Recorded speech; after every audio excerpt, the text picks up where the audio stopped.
আমার ব্যবহার এসে আমারই আর আয়না কুসুম নাকি বেশ পুরনো ফ্ল্যাটে রাখা যায় না। আমার ব্যবহার এসে আলমারি আর আয়না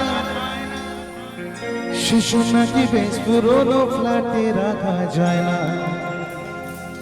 ওরা বাবার ছবি ঘড়ি ছড়ি বিদে হলো তাড়াতাড়ি ছেড়ে দিলে কাকে খেলো পোষা বুড়ো ময়না। খুব হাসিও লাগে এবং লজ্জাও লাগে যে একটা বাঘবাচ্চার মতো এলসিসির কুকুর, একটা বাঘবাচ্চার মতো এলসিসির কুকুর যাকে কিনে সারাদিনে আমরা কাঁচা কাঁচা মাংস খাওয়াতে পারি, কিন্তু আমাদের সেই জন্মদাত্রী বাবা মায়ের মুখে দুমুঠো চাল ফুটিয়ে ভাত খাওয়াবার সামর্থ্য আমাদের মধ্যে হলো না। আমরা ওদের কোথায় পৌঁছে দিলাম? সুদূর এক বৃদ্ধাশ্রমে। তাই জন্য বলি কি, স্বামী স্ত্রী আর এলসিসি জায়গা বড়ই কম, আমার ঠিকানাটা বৃদ্ধাশ্রম।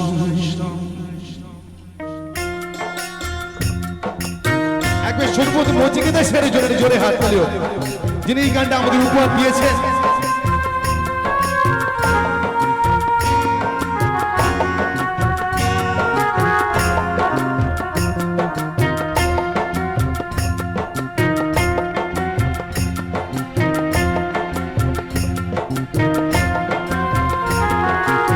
ছেলে আমার মস্ত মানুষ, মস্ত অফিসার, মস্ত ফ্ল্যাটে যায় না দেখা এপারে ওপার। ছেলে আমার মস্ত মানুষ, মস্ত অফিসার, মস্ত ফ্ল্যাটে যায় না দেখা এপারে ওপার। নানা রকম জিনিস আর আসবাব দামি দামি, সবচেয়ে কম দামি ছিলাম একমাত্র আমি। ছেলে আমার আমার প্রতি অগাধ সম্ভ্রম, আমার ঠিকানা তাই বৃদ্ধাশ্রম।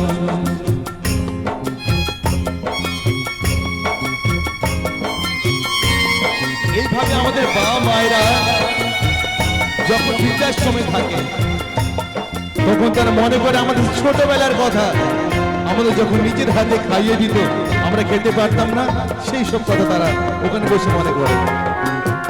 নিজের হাতে ভাত খেতে পারতো না তো খোকা, বলতাম আমি না থাকলে রে কি করবি বোকা। ফুটফুলিয়ে কাঁদতো খোকা আমার কথা শুনে, খোকা বোধহয় আর কাঁদে না নে বুঝে আর মনে। ছোটবেলায় স্বপ্ন দেখে উঠতো খোকা কেঁদে, ছোটবেলায় স্বপ্ন দেখে উঠতো খোকা কেঁদে। দুহাদি বুকের মাঝে রেখে দিতাম কেঁদে, দুহাদা যে খুঁজে ভুলে যায় যে একদম, আমার ঠিকানা তাই বৃদ্ধাশ্রম।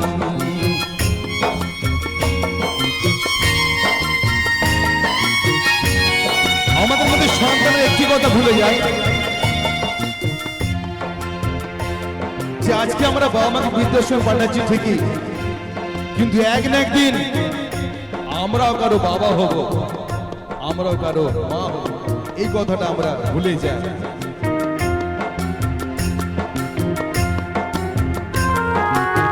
খোকার হয়েছে ছেলে 2 বছর হলো, আজ মাত্র বছর 25 ঠাকুর মুখ তোলো।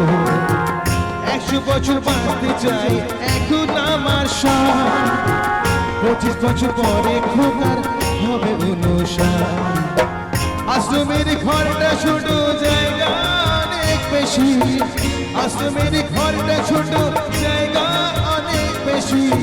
খোকা আমি দুজনে থাকবো পাশাপাশি, সেদিনকার স্বপ্ন দেখি ভীষণই রকম।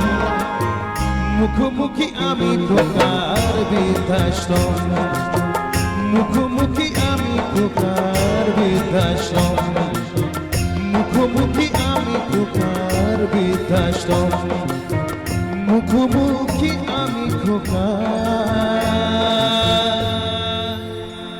বৃদ্ধাশ্রম।